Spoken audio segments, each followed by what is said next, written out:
बिस्तारै एकछिन फेरि यस्तो दामी सुनिरहेछ यस्तो दामी सुनिरहेछ यार तिमीहरूले के सुनिरहेछ तिमीले के सुन एकछिन प्लिज यसमा गाउन यहाँ म कसम यो हेडफोन लास्ट महँगो के यसको भाउ उठाउनु मन छ कि तिमीले गाएर मात्रै उठ्छ जस्तो लागेको छ मलाई साझा पाखा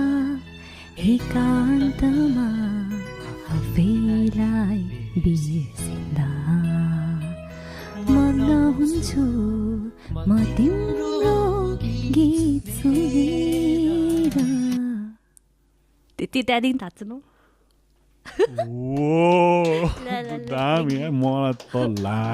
मलाई होइन नवीन के भरेर यस्तो मनपर्ने आर्टिस्ट तर आई डोन्ट नो के अब अहिले के भयो प्लिज यार हाइपमा लाउनु न दाइले मलाई कस्तो मनपर्ने हो कि उहाँको गीतहरू भन्नु न कस्तो हिट छ होइन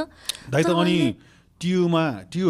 टियुमा पढेर गोल्ड मेडलिस्ट निस्केर छ नि त म्युजिक पढेको हो र टियु त तर नवीन दाइको के भयो हुन्छ क्या मलाई साँच्ची भनेको कोलाब भन्दा नि त